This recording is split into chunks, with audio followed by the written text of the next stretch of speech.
다섯 번째 발표는 라인 기술 펠로우 김영재 님이십니다. 제가 볼 땐 천재 같은데 이름은 영재세요. 예. 네이버 라인에서 한 3년간 100여 개의 자동화 프로그램을 개발하면서 얻은 인사이트를 공유해 주시겠다고 하시는데요. 제목은 프로덕트 조직의 생산성 높이기입니다. 사실 다른 연사님들한테는 죄송한 얘기지만 너무 여기 리허설을 준비하면서 너무 실무적으로도 좋은 내용들이 많아서 저희가 시간을 오히려 발표 시간을 좀 늘려달라고 요청을 한 유일한 분이십니다. 네, 그러면 김영재님을 모시겠습니다.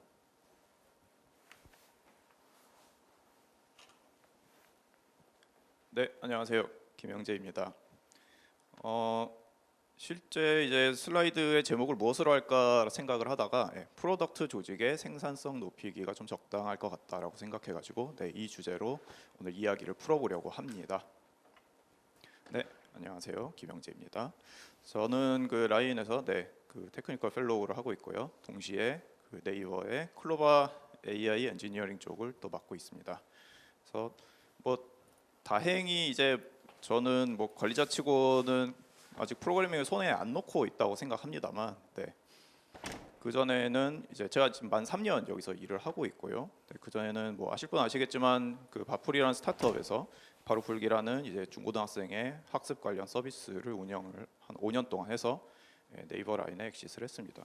두 회사를 동시 언급하는 이유는 지분 구조가 그렇게 되어 있고 지금도 거의 1대1로 일을 하고 있다고 생각하시면 되겠습니다. 그래서 요즘은 그 이제 위에 상사들께서 이제 코딩 좀 그만해라 이제 그러시는데요.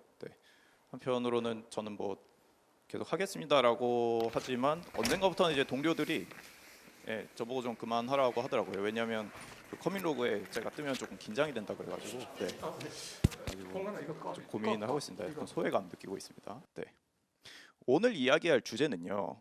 그 큰 관점은 이제 뭔가 전체 프로세스를 관찰하면서 개선을 하는 것, 그리고 작은 관점은 이제 질문을 줄이고 또 반복을 줄이고 실수를 줄인다. 이제 이런 이야기를 할 것인데요. 여기까지만 쓰면은 좋은 이야기지라고 이제 생각을 하실 거고 당연하지라고 생각을 하실 테지만요. 실제로 제가 프로젝트를 50개 넘게 관찰을 하고 관련된 팀들도 많이 관찰을 해보면서 아는 것과 실제로 도달하는 수준의 차이가 있는 것을 좀 느꼈어요. 저 스스로도 그 사이를 메꾸려고 노력을 많이 했고요. 자, 개발자로서 저는 어떻게 보면은 와서 좀 관리자를 강요를 받은 셈인데요. 근데 개발자가 계속 또 개발을 해야겠죠. 그래서 어떻게 이 문제들을 이 환경에서 풀었는지를 제 이야기를 드리고자 합니다. 처음에 이제 저는 프로덕트 파이프라인이라고 합니다만 이 개발팀들 그리고 이제 개발자는 우리 스스로가 생각하는 것보다는 시야가 좀 좁습니다. 그래서 하나의 프로젝트가 시작되고 프로덕트를 만들기까지는 사실 앞에 돈 문제도 해결해야 되고 비즈니스 전략이란 것도 존재하고 기획부터 디자인이 들어가 있는 경우도 있지만 저는 기획 디자인 거의 하나로 이제 생각을 하고요. 그 다음에서야 이제 개발이 있고 QA 운영도 운영 나름대로 엄청 크죠. 그 다음에 이제 또 CS까지 이렇게 사실은 굉장히 큰 과정을 거치는데 이 중에서 그 개발자는 어떻게 보면은 하나의 부분이라는 것을 좀 자각을 해야 되는 거죠. 여기까지만 말해도 당연히 그래라고 하지만 실제로는 많은 그 개발팀들이 우리는 우리 프로덕트를 다 만드는 것만으로도 충분히 행복해 이제 이런 생각을 가지면서 하는 경우가 많습니다. 그래서 프로그래밍 이외의 것들을 생각해 보면 이슈 트래커가 있겠고요, 빌드 배포 이전에 이제 자바지기님이 말씀하셨죠. 그리고 이제 모니터링 그리고 슬랙 같은 커뮤니케이션 채널도 있겠고 위키, 정례 회의록 등등이 이제 많지 않습니까? 그래서 이 모든 것들을 둘러싸서 어떻게 보면은 개발자가 협업을 해나가는데요. 저는 오늘 그 이슈 트래커 부분을 좀 강조를 드리고 싶어요. 이슈 트래커라고 하면 이제 보통 지라, 아사나, 유트랙 여기 위에 써져 있는 것들 제가 이제 다 써보긴 했었는데요. 스타트업이면은 처음에 뭐 어떤 이슈 트래커를 쓸까 이거를 고민하는 것도 사실 꽤 즐거운 일입니다. 그래서 그 중에서 뭐 대표적으로 쓰는 것도 이제 뭐 개발팀은 GitHub 이슈를 많이 쓰지 않습니까? 그런데 제가 말씀드리고 싶은 것은 이 이슈 트래커를 선택할 때 좀 전사가 다 사용 가능하다는 관점을 가져야 해요. 네. 뭐 제가 아는 분께서는 뭐 블리자드 같은 경우는 뭐 화장실 휴지가 떨어졌어요라는 것도 이제 뭐 지라 이슈를 써가지고 해결을 한다라고 하셨는데요. 뭐 그렇게까지는 아니더라도 그래도 뭐 마케팅이든 운영이든 네, 많은 곳에서 다 이 이슈 트래커 하나를 쓰면서 네, 관리를 할수록 좋다는 것이죠. 그런 점에서 GitHub 이슈는 좀 한계가 있다고 저는 생각을 했어요. 왜냐하면은 뭐 기능적으로도 뭐 하나의 프로덕트를 만들 때는 이제 리파지토리 여러 개를 동원해서 만들 때가 있지 않습니까? 네. 근데 뭐 하나의 리파지토리에만 해당을 하는 거니까 GitHub 이슈는 대체로 그런 관리가 좀 부족하다는 점들이 있기 때문에 어렵고 전사적으로 사용하기에도 좀 무리가 있고요. 네. 그래서 개발자가 그럼 이슈 트래커를 잘 쓴다는 기준은 무엇이냐? 저는 그 오늘 이따 이제 데모 영상을 짧게 보여드릴 건데요. 웹페이지에서 이슈 트래커를 좀 적게 열어 볼수록 잘 쓰는 것에 가까워진다고 생각합니다. 행위적으로. 네. 그리고 스테이터스라는 게 있지 않습니까? 오픈부터 인 프로그레스, 뭐 베타 디플로이드 같은 게 있고 클로즈까지. 네, 이 상태를 손으로 바꾸지 말아야 한다는 관점을 좀 가지고 있어요. 그래서 핵심 기능은 네, 커밋 메시지로 상태 변화가 가능하게 해야 되는데 이것을 쓰는 분들도 있고 실제로 GitHub 이슈도 뭐 픽스하고 해시태그 붙이고 번호 붙이면 가능하니까요. 근데 이 GitHub 이슈를 벗어나서 더 많은 이슈 트래커까지 이것을 잘 활용하는 분들은 생각보다 좀 드물어요.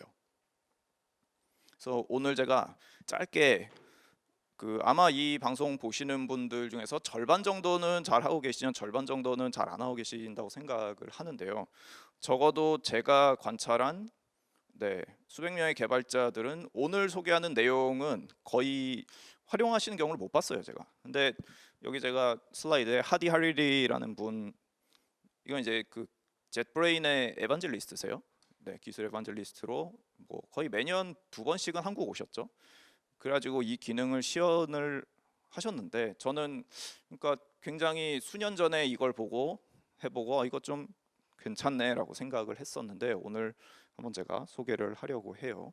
그래서 자 아이디와 뭐 스테이터스가 연계가 얼마나 중요한지는 제가 나중에 소개하고요.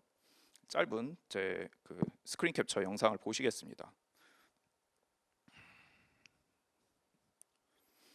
자, 젯브레인즈 아이디 뭐 대표적으로 인텔리제이가 있고 안드로이드 스튜디오도 있고 뭐 파이참 이런 게 있지 않습니까? 위에 이제 툴즈에 태스크 앤 콘텍스트라는 메뉴가 있어요. 거기에 서버를 선택하고 중요한 건 이제 커밋 메시지 탭에 이런 식으로 뭔가 템플릿을 적어 놓습니다. 자, 그런 다음 제가 지라에서 뭔가 티켓 하나를 만들게요.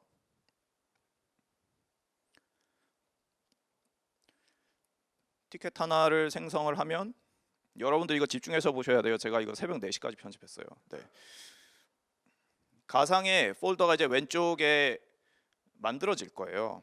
지금 제가 방금 만든 티켓이 검색이 아이디 안에서 되고 중요한 건 지금 제가 콤보 박스를 지정하고 있는데요.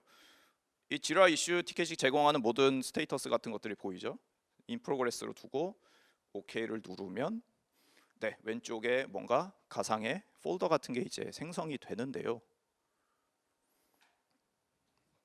여기서 이제 중요한 게 그러면 이 상태에서 이슈 트래커는 어떻게 보이냐? 네, 인 프로그레스로 바뀌어 있어요. 네. 이슈 트래커를 아무것도 건드리지 않아도 상태는 바뀌어 있죠. 그 다음에 뭐 간단히 텍스트 하나를 수정해서 푸시를 해보겠습니다. 이게 다 단축키로 가능한데 네, 보여드리려고 제가 이 마우스를 하고 있는 거예요. 네. 커밋을 하면 왼쪽 아래 썼던 템플릿대로 네, 메시지가 적히는 것을 볼 수 있어요. 커밋이 되고 이제 좀 있으면은 푸시가 올라갈 거예요. 이제 푸시를 합니다.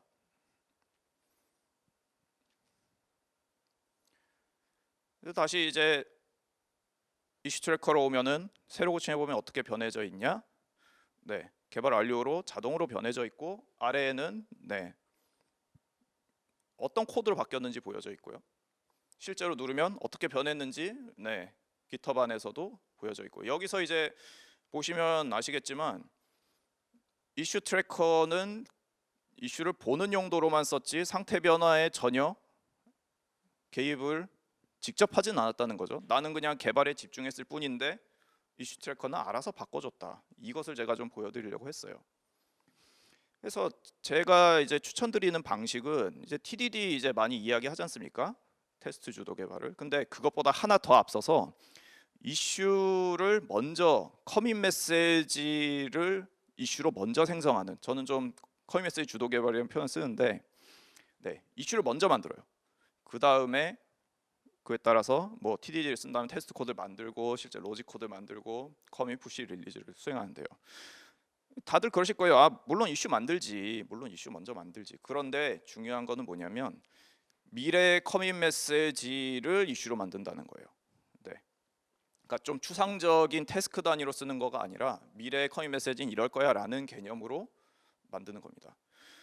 그래서 그 두 번째 줄인 뭐 보통 애자일이라 그러면 뭐 스토리, 에픽, 뭐 간트를 만들기도 하고 이런 식으로 이슈를 만드는 것보다 제가 해보니까 이 개발자에게는 역시 커밋 단위로 상상하는 게 가장 와닿더라 라는 그 좀 경험이 있었습니다.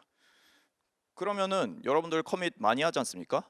헤비 커미터란 표현이 있듯이 실제로 그런 경우는 그만큼 또 이슈를 많이 만들어도 괜찮아요. 네, 많이 만들고 많이 닫으면 저는 뭐 글을 읽을 때 제가 좋아하는 표현인데 뭐 추동력이라는 표현이 있어요.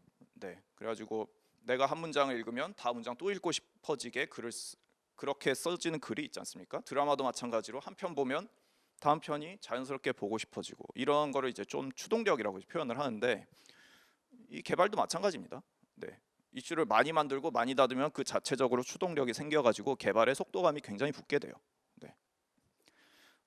그래가지고 그 ID는 통합 개발 환경이란 뜻이지 않습니까? 그래가지고 거기 있는 기능들을 그냥 색깔이 예쁘게 나오거나 조금 디버깅에 편의를 주는 에디터 요 수준이 아니라 실제로 나의 업무 전체에 대해서 연관이 있게 하는 가장 그 중심이 되는 도구라고 생각하고 기능을 확장해서 사용하시면은 많은 부분에서 좀 이득이 있을 것입니다. 네.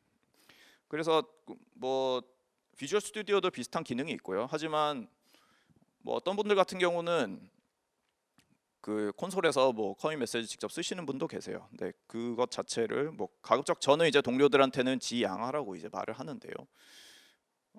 굳이 그렇게 하는 분들에게는 타이핑으로 하는 것마저도 네, 저는 그것도 오타가 나면 안 되지 않습니까? 그래서 어떤 그 크롬 익스텐션을 이제 하나 크롬 익스텐션이 있어가지고 클릭만 하면 그 커밋 메시지 형식이 그대로 나오도록 그 이슈 페이지에서는 그런 것을 만들어서 이제 또 권해드리기도 했어요.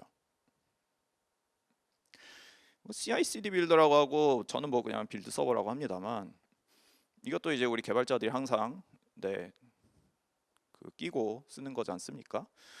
여기에서 보통 뭐 CI/CD의 그 의미가 그렇듯이 아무 때나 빠르게 네, 언제나 마음 편하게 인테그레이션을 하고 디플로이를 하는 것이 이제 목적인데 여기 써 있듯이 이제 뭐 원숭이도 릴리즈할 수 있게 하고 아무 때나 릴리즈해도 깨지지 않게 하는 게 중요합니다라고 말을 하면은 다들 끄덕끄덕합니다. 당연하지. 근데 이 수준까지 도달하는 경우는 생각보다 드물어요.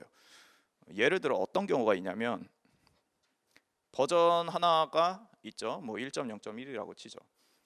다음에도 빌드를 했어요. 근데 버전이 똑같이 1.0.1로 나가. 그러면은 둘 사이에 구분이 뭔지 모르겠어요. 그죠? 예. 그리고 릴리즈 하기 전에 뭐 릴리즈 하겠습니다 뭐 이제 이렇게 말을 하는 것도 있고요. 릴리즈 했습니다 알림만 뜨는데 그 알림이 무슨 의미인지 모르는 것도 있고 네. 그런 식으로 뭔가 온전하게 이 CI/CD 행위와 실제 업무에서의 미치는 의미까지 다 도달하는 경우는 생각보다 드물더라고요. 그래가지고 뭐 저 같은 경우는 뭐 기획자 분이든 누구든 그냥 아무나 그냥 빌드를 누르세요 이런 식으로 이제 하는데요. 그럼에도 이제 겁을 내시는 분들이 있기 마련이죠. 그래서 이런 분들한테 좀 빌드 서버를 친숙하게 쓰게 하는 방법이라면 뭐 프롬프트를 이제 띄우면은 이제 왼쪽에 있는 대화창이죠. 네, 모든 빌드 서버는 저는 이제 대화창 띄울 수 있는 기능이 있을 텐데요. 대화창을 좀 띄워가지고 좀 뭔가 선택을 해가지고 할 수 있게 한다던가, 아니면은 뭐 보통 배포하면 이러지 않습니까? 뭐 그거 베타망에 배포됐나요? 뭐 리얼 서버 바라보고 있나요? 이제 이런 식으로 질문들이 오가는데 그게 아니라 그냥 빌드 서버 제목에 아예 쓰는 거죠. 네, 이거 베타 서버에 배포되는 거야. 이거 누르면. 그리고 자동으로 배포되는 건 뭐 우측 하단에 마이너스 기호를 제목 앞에 붙였습니다만 뭐 이런 거는 자동으로 트리거가 되니까 건드리지 마세요. 뭐 이제 이런 의미를 네, 암시적으로 줘도 괜찮습니다. 제가 이제 제안 드리고 싶은 거는요, 이 버전 형식인데요. 이 보통 샘버라 그러지 않습니까? 시멘틱 버저닝이라 그래서 메이저 마이너 패치 이렇게 세 가지 숫자로 이루어져 있죠. 이 기본적인 숫자 3개의 체제를 유지하면서 어떻게 하면 이 숫자 3개가 좀 더 있게 활용할 수 있을까 이런 고민을 했어요. 그래서 저는 이제 프로그레시브 이어윅 버저닝이라는 이름은 제가 지었는데요. 네. 처음에는 이제 수동으로 한 자리는 수동으로 지정하고 가운데는 네, 이 나이죠. 네, 언제 태어났는지 이 버전이 2019년 24번째 주를 말합니다. 마지막은 이제 빌드 넘버. 이런 식으로 이제 저는 그 버전인 체계를 만들어 가지고 네, 한 30개 넘는 프로덕트들에 적용을 했어요. 그래서 뭐 2년 넘게 이거 지금 거의 만들 때 시점의 버전이니까 네, 2년 넘게 운영하는데 뭐 잘 동작합니다. 네. 그래서 이걸 쓸 때 장점 무엇이냐 제가 빼곡하게 적었는데요. 중요한 부분만 이제 말씀드릴게요. 제가 그 전에 했던 일이 아무래도 뭐 그 중고등학생 수학 관련 서비스를 만들다 보니까 수학에는 이제 그런 말이 있습니다. 모든 숫자는 의미가 있다고.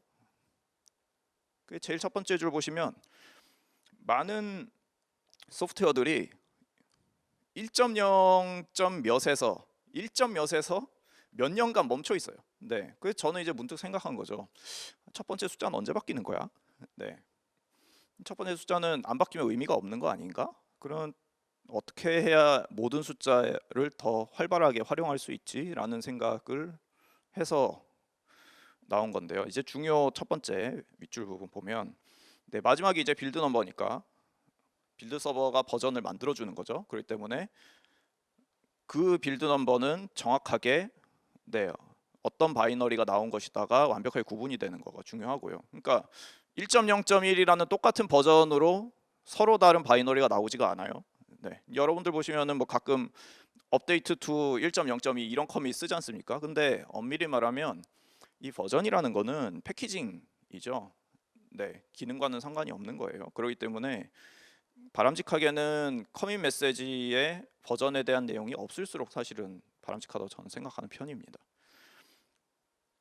이 두 번째 이제 중요를 보면 빌드 서버에서 빌드만 하면 버전 관리 전혀 신경 쓰지 않아도 된다. 이거 저는 좀 중요하게 생각을 했어요. 왜냐하면 개발자들에게 이번 버전은 패치로 올릴까 마이너로 올릴까라는 이 시간 낭비도 주고 싶지 않았어요.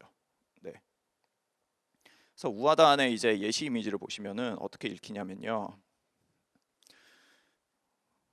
버전 5, 그 앞에 헤드는 언제 올려요? 이거는 이제 유저한테 도달할 때마다 올린다고 제가 제일 마지막 줄에 잠깐 써놨습니다만 이거는 유저한테 5번째 도달한 버전이고 2020년 45번째 주 빌드 119번에서 발견한 버그가 언제 해결됐다? 네, 그 다음 6번째 유저가 도달할 때 2020년 47번째 주 2주 후에 수정됐다. 114번째 빌드에. 네, 이게 숫자만으로 이 행위가 자연스럽게 읽혀요. 그래서 저는 이것이 좀 잘 동작하는 버저닝 체계다라고 해서 좀 추천드리고 싶습니다. 자, 제가 있는 회사 같은 경우는 지라를 쓰는데요, 이슈 트래커로. 이제 회사가 크다 보니까 뭐 여러 가지 인테그레이션이나 플러그인을 쓰고 싶어도 그러면은 전사적으로 너무 무거워지기 때문에 막는 경우가 있어요.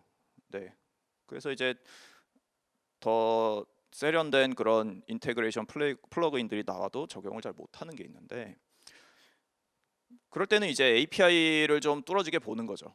네. 그러면 API에 이제 바느질을 시작하게 됩니다. 그래서 뭐 예를 들면 뭐 API를 풍부하게 지원하는 툴들이 있지 않습니까? 뭐 트렐로도 그렇고, 지라도 그렇고, 뭐 깃헙도 그렇고. 이런 API 문서들을 보면서 우리의 워크플로우를 어떻게 개선하면 좋을지가 이제 계속 생각을 하면서 일을 한다는 거죠. 그래서 결국은 하나하나의 스크립트를 만들기 시작하게 되는데요. 이 자동화 스크립트를 하나씩 만들다 보니까 저 스스로도 뭔가 방법론이 생기더라고요. 그게 이제 하단에 말씀드린 자동화 스크립트 팁인데요. 기능 하나하나가 곧 파일명이 되는 식으로 만든다든가. 이제 오른쪽에 한번 다이어그램 보시면 많은 분들의 자동화 스크립트를 보면 한 두 번째 줄 지라 트랜지션.py 뭐 이런 정도의 파일명을 가지고 있어요. 근데 이것만으로는 이게 뭐 하는 건지 잘 모르겠어요. 트랜지션 어떻게 하는지. 그래서 이땐 파일명에 앞에 동사를 넣으면 좀 더 뭐 하는 건지 알겠고, 더 구체적으로 말 그대로 파일을 읽으면은 뭐 하는 건지 더 알 수 있게 이걸 좀 그러니까 설명적이고 뭐 디스크립티브하다고 표현하죠. 그런 식으로 표현할수록 더 수명이 긴 스크립트가 되어 간다는 것을 느꼈습니다. 그리고 이 항상 그 컨피그 기능이 붙는데요. 뭐 처음에는 아주 작고 귀여운 스크립트를 만들면 여러분도 아시겠지만 주소 같은 거 다 URL 같은 거 하드 코딩 하지 않습니까? 근데 그런 것들도 가급적이면 다 외부 컨피그가 되도록 빼놓으면은 그 도구가 쓰는 것이라면은 팀이나 조직이나 회사 밖에서 점점 확장돼서 점점 더 유용하게 많이 쓰이는 스크립트로 되어 간다는 것을 알았습니다. 자, 좀 더 자세하게 자동화 스크립트의 수명을 좀 길게 만들려면 어떻게 하는 것이냐인데요. 파이썬 같은 경우는 이제 뭐 라이브러리에 requirements.txt가 있지 않습니까? 이거를 최소화할수록 저는 좋다고 생각해요. 그래서 argparse 같은 거 뭐 상투적으로들 많이 쓰시는데요. 파라미터 입력할 때 그 도움받는 라이브러리죠. 이게 하는 기능이 그렇게 많지는 않지 않습니까? 그래서 이런 거는 라이브러리를 쓰는 게 아니라 그냥 직접 구현하는 거죠. 몇 줄 안 되니까. 그리고 오른쪽 이미지 보시면은 이제 제가 작성했던 것들이 어떻게 보면 하나의 리포지토리에 들어 있는데요.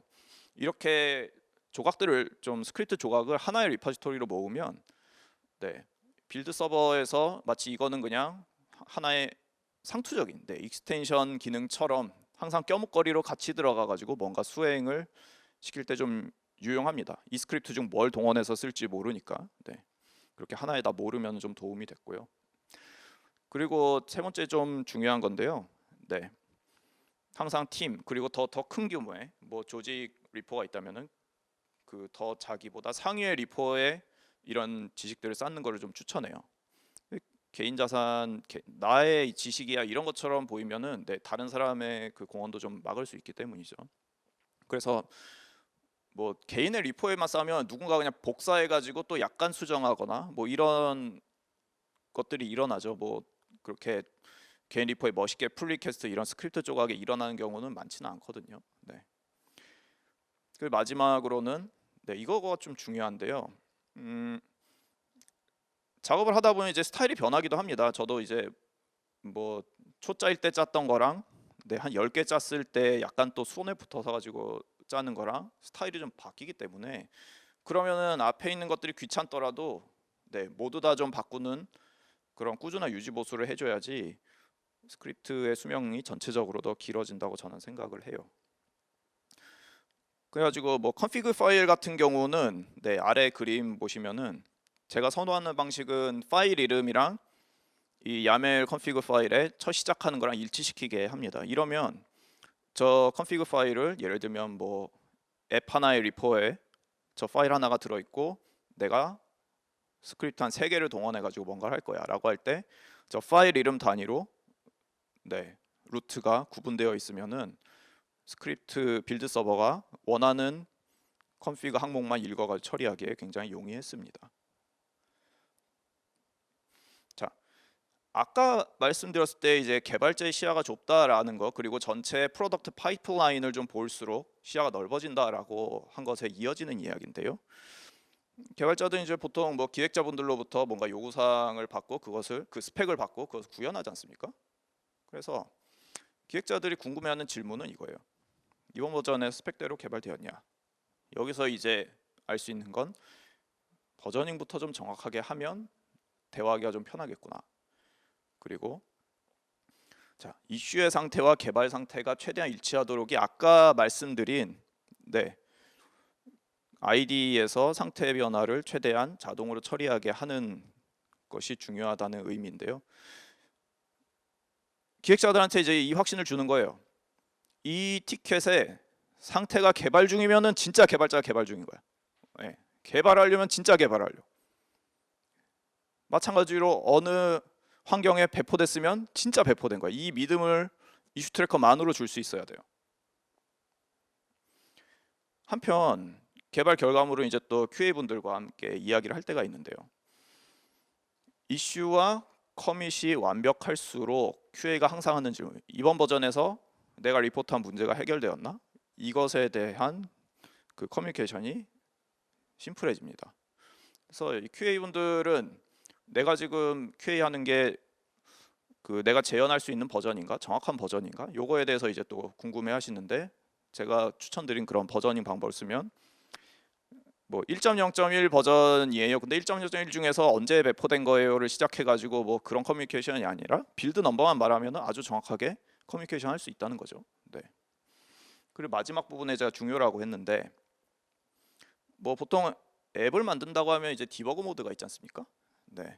근데 그 디버그 모드도 풍부하게는 만들어요. 개발자들이 풍부하게는 잘 만들어. 근데 친절하게는 잘 못 만듭니다. 그래서 QA 하시는 분들이나 기획하시는 분들에게 자신들의 디버그 모드의 기능을 소개하면서 어떻게 하면은 좀 더 그럼 친절한 디버그 기능이 될까? 이것을 계속 고민하면서 문구도 수정하고 UI도 실제 디버그용 UI도 조금씩 수정해야 돼요. 그래서 오른쪽에 이제 붙인 이미지 같은 경우는 그 슬랙 봇이 이제 그 릴리즈 노트가 만들어졌다고 이제 알려주는 건데요. 제가 그 관리한 프로덕트들 같은 경우는 빌드를 하면은 릴리즈 노트까지 직접 다 만들어 가지고 배달을 해줍니다. 그러니까 릴리즈 노트를 손으로 쓰지 않아요. 릴리즈 노트마저도 다 그 개발 코드를 순수하게 반영해 가지고 만들어지는 거죠.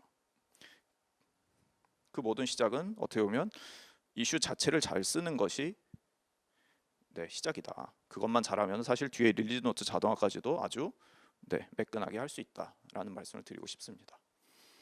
대체로 그 뭐 2시에 정리입니다. 뭐 이런 슬랙 봇 정도는 여러분들 다 띄우시지 않습니까? 근데 문득 이제 보면 정리 후에 꼭 회의록을 작성하는 경우가 있어요. 뭐 스타트업들은 안 그런 경우들도 있지만 좀 조직이 커지면 회의록을 꼭 작성하곤 하지 않습니까? 그 회의록 작성하는 게 보통 이제 두 가지입니다. 하나는 뭐 어떤 정해진 템플릿으로 작성하든가, 하나는 그 전에 일어난 정례 회의의 회의록을 복사해 가지고 또 만들거나.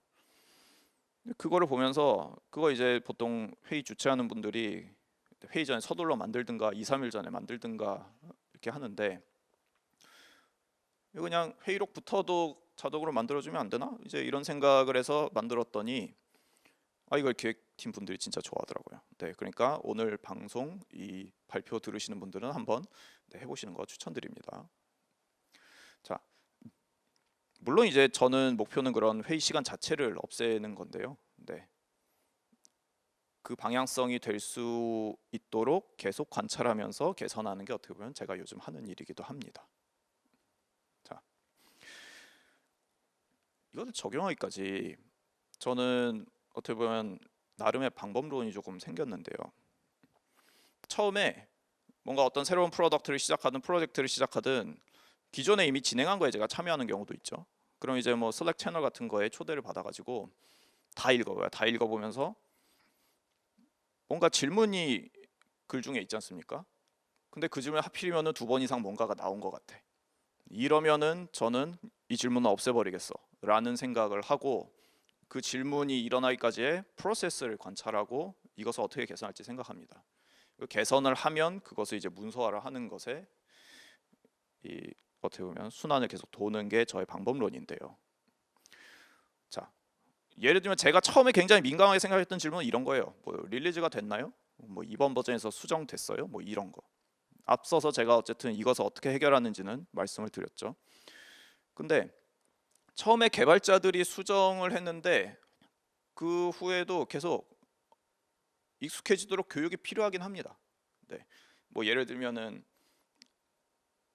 뭐 해결된 거에 대해서 빌드 서버의 URL을 항상 꼬박꼬박 넣어가지고 답변을 준다든가, 네 여기서 해결했어요, 여기서 확인해 보세요, 이런 식으로. 네.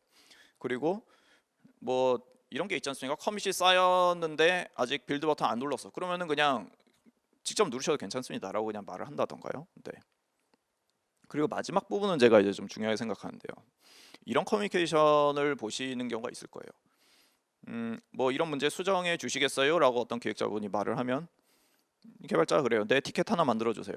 인데 제가 추천드리는 방법은 그런 기획자분들로부터 이야기를 들었을 때 네 만들어 주세요가 아니라 개발자가 직접 자신의 개발의 언어로 이슈를 만들고 링크를 기획자한테 주는 커뮤니케이션을 저는 추천해요. 네. 기획자한테는 이 암시를 주는 거죠. 이 이슈만 보세요. 이거 개발 중이면은 제가 진짜 개발하고 있다는 뜻이에요. 네. 이거 릴리즈 되면 진짜 릴리즈 됐다는 뜻이니까 이 링크 하나만 믿고 가세요. 그냥 이런 의미를 주는 겁니다. 자, 프로세스 개선을 어떻게 하느냐에 대해서 제가 이게 내용을 쭉 정리하다가 여기 중요한 게 뭘까라고 생각했는데 다 중요하더라고요. 네, 다 중요했어요. 질문이 줄어들고 같은 내용 타이핑하지 않고 실수도 줄어들고 실수해도 물론 네, 한 번 더 누르면 빨리 덮을 수 있게 하고, 제가 좀 중요하게 생각한 건 권한이 넓어지도록 하고, 동료는 모두가 다 어드민이 될 수 있다고 저는 이제 생각을 하는 식인데요. 그리고 뭐 이 모든 것들이 다 어느 정도의 다 데이터화가 된다면 네, 시각적으로도 표현하기가 용이해지고요. 끝으로 그 모든 것들이 하나하나의 좀 퍼멀링크 형태로 존재할 수 있게 하는 거. 이런 관점을 가지면서 개선을 해나갑니다. 그래서 뭐 단순히 행위적으로 제가 앞서 말씀드린 것처럼 뭐 기획자가 말할 때 개발자가 이슈를 직접 작성해 주세요, 이런 행위적인 것으로 하는 것 말고 때로는 시스템이 필요할 때도 있습니다. 네. 하나의 좀 더 멋있는 약간 대시보드 비슷한 거를 만들어야 할 때도 있어요. 그런 걸 만들 때는 지금 있는 모든 문제와 질문들을 굉장히 완벽하게 해결하는 정답 같은 시스템이 떠오른다면은 저는 만드시기를 권합니다. 물론 이제 기존에 있는 것들을 잘 활용해 가지고 쓰는 게 베스트긴 하겠지만, 네.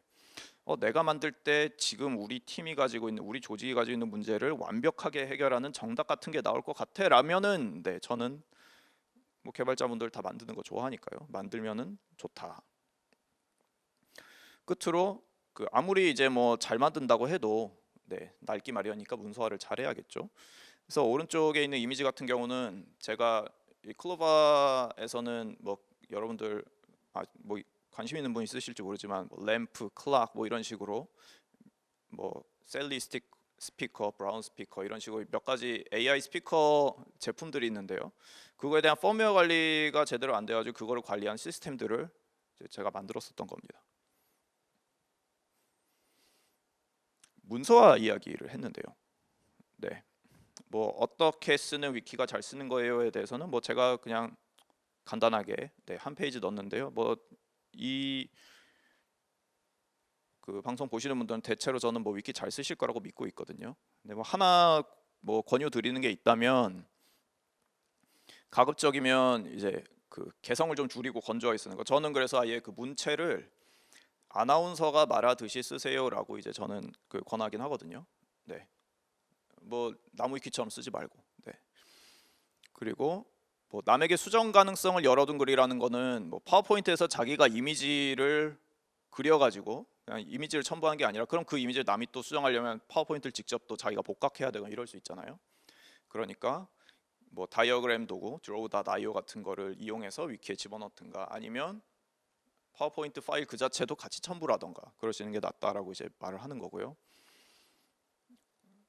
뭐 처음에 위키 시작하면 항상 뭐 인트로덕션부터 시작하고 마지막 항상 레퍼런스가 받쳐주는 그런 자신만의 구조를 확립해 가지고 가면은 그리고 뭐 항상 이미지는 하나 들어가야 된다든가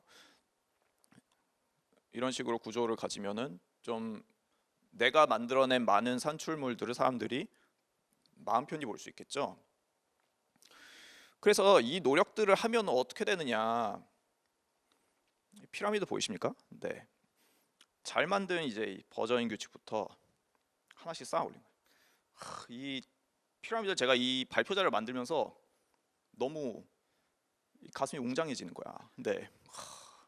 나의 노력이 생각보다는 밥값을 했구나. 뭐 이런 느낌이 들면서 네, 기분이 좀 좋더라고요. 근데 어쨌든 이렇게 하나하나 쌓아가지고 얻는 궁극의 제일 위에 있는 정점에는 뭐가 있느냐? 우리 팀에, 우리 조직에 높은 집중력, 몰입이 있어요. 네, 프로덕트에 더 집중하게 만드는 거예요.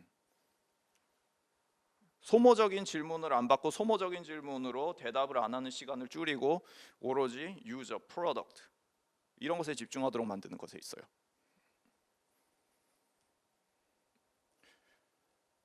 그래가지고 여기까지 만들면서 이제 그 제 자신을 좀 돌아봤는데요. 요즘은 이제 그래서 무엇을 하고 있는가를 돌아보면은 아까 말씀드린 것들을 뭐 여러 곳에 적용을 하고 있어요.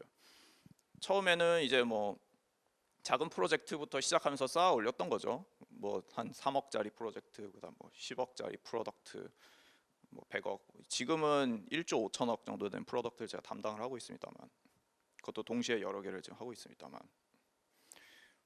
김영재 팀 혹은 김영재 함께하는 프로덕트나 프로젝트라면 뭐든 그래도 조금 더 깔끔하고 잘 나오더라, 제때 나오더라 이런 거를 이제 만들어 가다 보니까 네, 점점 더 여러 가지를 맡게 되고요. 그렇게 맡다 보니까 바야흐로 그 월급은 똑같은 것. 네, 월급이 왜 똑같지? 네, 그 개발자 구인구직은 이브레인. 네, 어쨌든 이것들을 저는 새로운 그 하나의 이제 스킴이 되는 거죠. 네, 하나의 방법론이 되는 거기 때문에 여러 곳에 이것을 적용을 하면서 저 스스로가 이 좀 재생산 비용을 낮추는 쪽으로 이제 요즘 저는 하고 있어요. 그래서 뭐 점점 더 단단해지면 이것을 뭐 제가 하든 아니면 이것에 대해서 충분히 다른 사람이 공감하고 비슷하게 해왔으면 다른 사람이 또 하든, 그리고 프로젝트 프로덕트들마다 상황은 굉장히 다르지 않습니까? 국가도 다르고 그럴 때마다 또 계속 수정하고 개선해가는 과정을 거치는 거죠. 그런데 이제는 이제 저 스스로가 하면서 느꼈던 어떤 단점들을 이제 말씀드리는 거예요. 제가 작년에 엄청 뭐라고 해야 되죠?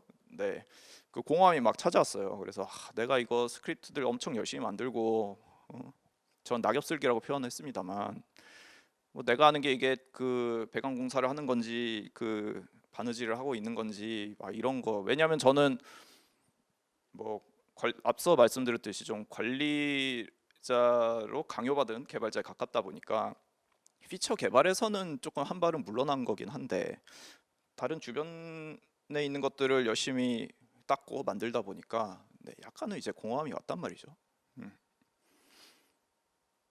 그래가지고 나 혼자만 낙엽슬기하고 청소 담당이 될 수 있는데 이거를 좀 팀 문화로 확장하는 그 관점을 가지면서 액션을 하셔야 좋습니다. 그래서 그 다음에 이제 뭐 패턴화 규칙화를 그러면 이제 해야 되는데 그 다음에 뭐 한 명을 포섭하고 근데 한 명으로 부족해. 예, 그 한 명 퇴사할 수 있잖아요. 예, 한 명 부족하고 이제 2명 정도를 포섭해서 야 우리 이런 거 좀 같이 하자 혹은 이거 어때 너가 새로 만든 프로젝트에 해보는 게 어때 혹은 옆 팀 사람한테 그 팀에 이런 거 적용해 보면 어때 뭐 이런 식으로 이제 말을 하는 거를 좀 추천합니다. 그래서 그런 공허함이 찾아왔을 때 좀 극복하는 방법은 제가 그래도 한 1년 반 넘어서 2년 즈음 되니까 다른 곳에서 연락이 오더라고요. 거기 있는 그것 좀 우리 적용해 주면 안 돼요? 이러면은 이제 약간 좀 뿌듯했습니다. 그거 아니면 이제 뭐 개발자니까 다시 기능 개발을 좀 하면서 뭐 개발은 이 맛이야 뭐 좀 이렇게 느끼면은 좋죠. 자동화나 이런 최적화를 너무 많이 하면 당연히 네, 문제가 일어날 수 있어요. 그래가지고 버튼 하나 딱 누르면은 뭐 7개 과정이 막 스트림라인으로 너무 멋있게 다 풀립니다라고 하면 네. 나중에는 그걸 멈출 수 없는 문제가 날 수도 있습니다. 혹은 하나만 문제가 났을 때 전체가 멈출 수도 있고 그렇기 때문에 단위별로 잘 쪼개야 되는데 그 단위에 대해서는 디테일하게 설명할 수는 없어요. 왜냐하면은 그 여러분들이 해결해야 되는 도메인이나 혹은 상황마다 다 다르기 때문에요. 그렇기 때문에 단위를 좀 명료하게 쪼개거나 일종의 서킷 브레이커 같은 거를 또 만드셔야 한다는 거 말씀드릴 수 있고요. 끝으로 뭐 우리 회사가 쓰는 도구 그리고 그 도구가 뭐 결코 좋은 거라고 생각하면은 안 되고요. 더 좋은 도구는 계속 나오기 때문에 네, 항상 그 새로운 도구나 네, 새로운 서비스 같은 거에 그 눈과 귀를 열면서 봐야 합니다. 자, 이제 결론을 말씀드릴 건데요. 전체 프로세스를 보면서 네, 프로세스를 수정해야 한다는 거. 어떤 개선을 해야 한다는 거. 그리고 버저닝부터 확립을 해가지고 출발을 하면은 좀 좋다는 거. 그리고 이슈 트래커를 좀 더 네, 투명한 나의 모습을 보여주는 하나의 장치로 활용해 보시라는 것. 그리고 마지막으로는 이 모든 일을 어쨌든 처음에는 이 방송을 들으시는 개개인이 시작을 해보실 텐데요. 효율이 눈에 보이면 네, 설득력이 많이 생길 것이라고 저는 믿습니다. 네. 제 발표는 여기까지고요. 들어주셔서 감사합니다.